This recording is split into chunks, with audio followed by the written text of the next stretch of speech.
మలన్నాను.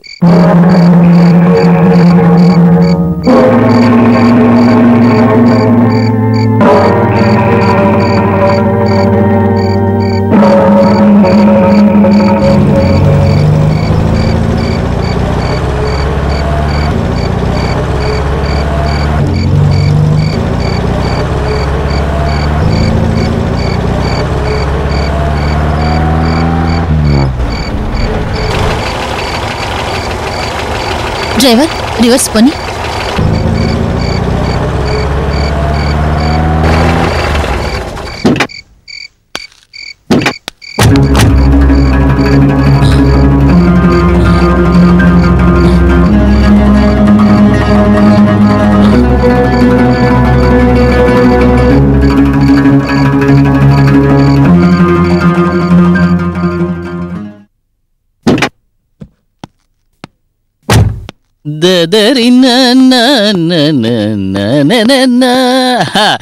MRB ఏమిటి కుర్రాడు రాత్రి బాగా నిద్రపోయాడా?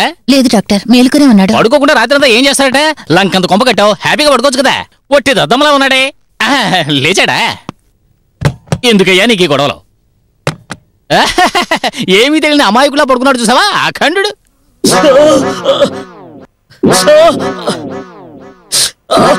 ఎక్కడ పట్టుకున్నా అంటావేంటి? తాకకుండా నేను వైద్యం చేయలేను. డాక్టర్, నాకెప్పుడు నయమవుతుంది? సూర్యు తెలుసా నీకు? ఎవడు వాడు? నేనేనయ్యా, బాగా పేరు మోసిన డాక్టర్ని. పేరు విని రౌడీ అనుకున్నావా? హస్తవాసి గురించి చెప్తున్నా. ఎంఆర్బి ఫారెన్ శారీలు 2 తెప్పించాను, వాడిని చూస్తావేంటి? 4 తెప్పించాను, అందులో 2 ఇట్టే అమ్ముడైపోయాయి, 2 ఉన్నాయి. నీకోసం అట్టే పెట్టా. డాక్టర్, నీకు లుంగి చాలరా, పడుకుని తోడడానికి చేరేందుకు? తొందరగా నయమయ్యేట్టు చేయండి. తొందరగా నయం చేయమంటున్నావు. దీని బదులు తన్నులు తినకుండా ఉండొచ్చు కదా. కావాలని తన్నులు తినొచ్చావు, ఇప్పుడు నన్ను చూడదావేంటి?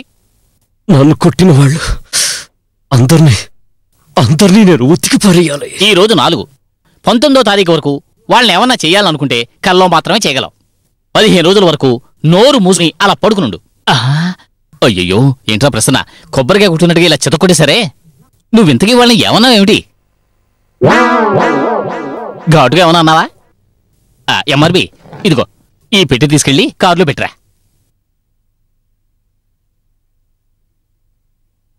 ఇప్పుడు చెప్పు, ఏమన్నావు? మతి లేని దద్దమ్మలన్నా. ఇలా అన్న తర్వాత కూడా నువ్వు ప్రాణాలతో ఉన్నావు. You are very lucky. Prasanna ప్రాణానికి ఆపదేం లేదుగా డాక్టర్? నేనుండగా భయపడాల్సిన పనేం లేసుమా. ఆ కుర్రాడు అన్న చూసావా? నలుగురిని ఉతికి పారేస్తాడట. వాడు ఏమనుకుంటున్నాడు? వాడి మనసులో వాడేమన్నా వీరుడు సూర్యుడు అనుకుంటున్నాడా? అదే భయంగా ఉంది. పోనీ మనకెందుకు గొడవ, పోలీసులకు ఫోన్ చేద్దాం అనుకుంటున్నాను. నోనో, ఓ 15 రోజులకి ఆ అబ్బాయిని మీ ఇంట్లోనే ఉండని, ఆ తర్వాత చూసుకుందాం. ఆ అబ్బాయికి బాగా శక్తి వచ్చేలాగా మంచి తిండి పెట్టి ఆ తర్వాత గంటేయి. అంతేనంటారా? అవును, ఈ వయసులోనే కత్తులు కడాలు పుచ్చుకుని తిరిగే కాలం ఇది. వాళ్ళని మనమే మార్చాలి. అందుకు నేనే దొరికానా? అందరికీ మనం సహాయం చేస్తావా? ఏదో అనుకోకుండా వచ్చాడు, సహాయం చేసి పంపిద్దాం.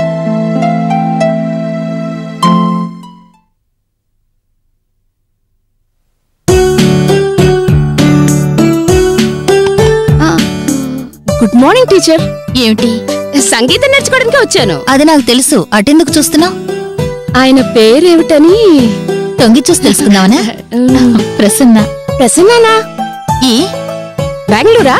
చీచి చిచి చిచి, ఎందుకయ్యా తండ్రి కొడుకులొచ్చి ఎక్కడ తగలాడి నన్ను చంపుతున్నారు? గ్రామం నుంచి వచ్చి నా ప్రాణాలు తోడేస్తున్నారు. నాన్నా! ఏమిటి అబ్బాయి? నాన్నా, అదే నాన్నా, ఆ పొడుగు బిల్డింగు ఎల్ఐసి అంటారే, అది ఎలా కట్టారు నాన్నా? నిచ్చినేసి కట్టారా? అదే, పడుకోబెట్టి కట్టేసి ఆ తర్వాత నిలబెట్టారు.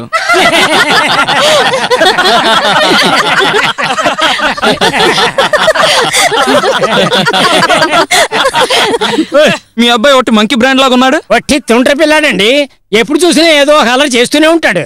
ఇలాగే ఒక రోజు ఊళ్ళో అగరొత్తుల స్టాండ్ మింగేశాడు. అయ్యో, అగరత్తుల స్టాండ్ మింగేశాడా? ఎలా తీసారయ్యా బయటికి? ఏదో అదృష్టం. ఏంటో అదృష్టం అంటావు? అగరత్తుల స్టాండ్ మింగేశాడు అంటున్నావు? అదేం చేయదండి, మన ఇళ్లలో అరటిబండే కదా అగరొత్తుల స్టాండ్. అయ్యో,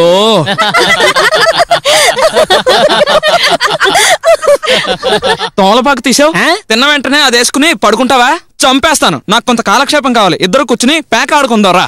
వద్దు. ఎందుకయ్యా? ఒకే ఒకసారి ఆడి అలిసిపోయానండి. సరే, వైకుంఠపాలు ఆడదాంరా. వద్దు. ఎందుకయ్యా? ఒకే ఒకసారి ఆడి అలిసిపోయానండి. అయ్యో అట్లీస్ట్ పులి మేకైనా ఆడదామయ్యా. వద్దండి. ఎందుకయ్యా? ఒకే ఒకసారి ఆడి అలిసిపోయానండి. నీకేంటి వీడు ఒక్కడే కొడుకా? అవును. ఎందుకయ్యా? నేను ఒకే ఒకసారి ఆడి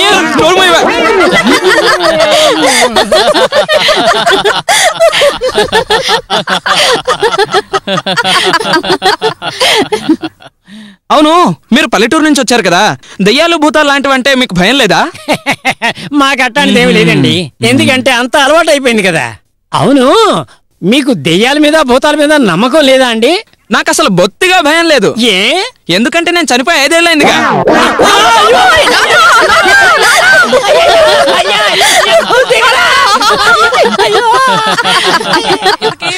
చెప్పడం మర్చిపోయాను. ఈ మధ్య యమగోళ సినిమా వచ్చింది, చూసావా? ఆ సినిమాలో లాగే నేను యముణ్ణి మీరు అందరూ నవ్వుతున్నారు, మీరు మాత్రం కన్నీరు పెడుతున్నారు ఎందుకు? ఏమిటి విషయం? మర్యాదలు చేసి ఏం లేదమ్మా. మాట ఇచ్చాను కాబట్టి మీరు వెళ్ళేంత తెలుసుకోవాలనుంది సార్. ఆ తర్వాత నాటకం చూడమ్మా. ఎవరి దగ్గర నుంచి వచ్చావా? ఇది తెలియలేదంటే అది బుర్రకెక్క సార్. నన్ను చూడడానికి వచ్చావా, నాటకం చూడడానికి వచ్చావా? కీక్ పాయింట్. నాకు మర్యాద.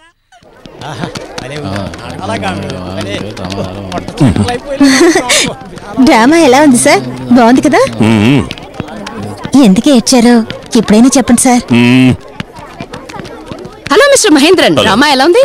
సెక్రటరీ అమ్మా, నువ్వు వచ్చాక ఇదే బెస్ట్ డ్రామా. నీకు ఓకేనా?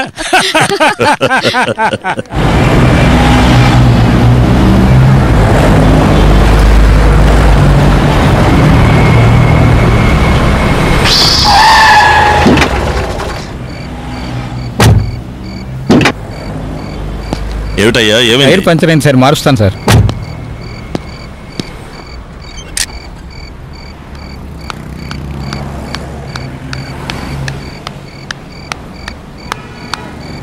ఏమిటి సార్, టైర్ పంచర్ అయిందా? మరి కారణం చెప్పకుండా వెళ్ళారుగా, అందుకే టైర్ పంచర్ అయింది.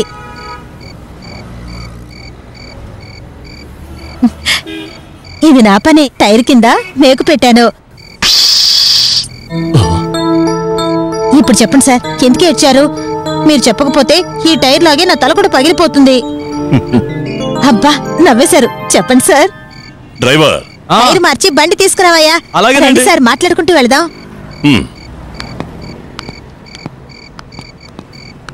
చెప్పండి సార్. చెప్తానమ్మా. మా అబ్బాయిని తలుచుకున్నాను, అందుకే ఏడుపొచ్చింది. ఏం సార్, మీ అబ్బాయి చచ్చిపోయాడా? లేదమ్మా, ఇల్లు దిల్లి వెళ్ళిపోయాడు. చదవలేదని కొట్టారా? అతని ప్రేమకు అడ్డుగా ఉన్నారా? వాడి ఆశయాలే నాకు నచ్చలేదమ్మా. అలాంటి వాడెంతో పట్టుదల ఉన్నవాడు. పట్టుదలనేది ఆశయం కాదు సార్, బ్యాడ్ హ్యాబిట్. అదే గుణం నీకు ఉంది. వాడు సులభంగా ఆవేశపడే మనిషి. తప్పులేదు సార్. అది కదమ్మా, చుట్టూ ఉన్న పరిసరాల గురించి వాడు ఎక్కువగా ఉద్రేకపడతారు. మనకెందుకు గొడవని ఊరుకోడు. ఉదాహరణగా చెప్తాను, వాళ్ళ కాలేజీలో ఓ ఫంక్షన్ జరిగింది. ఫంక్షన్ అయిన తర్వాత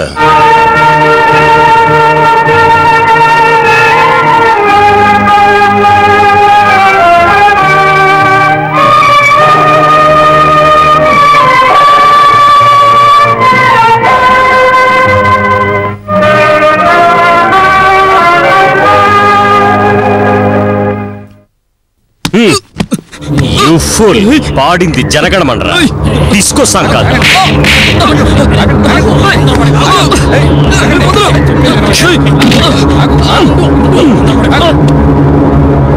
సమాజంలో ఏ తప్పులు జరగకూడదని వాడు కలడు కనొచ్చు. కానీ ఆ కలడు నిజం కావడం అంత తేలిక కాదు. సమాజాన్ని మార్చడానికి తిరుగుబాటొక్కటే ఆయుధమని తను ఆలోచించాడు. బియ్యం ధర పెరిగితే దాని గురించి ఆలోచించవలసింది ప్రభుత్వం. వాడేం చేశాడో తెలుసా?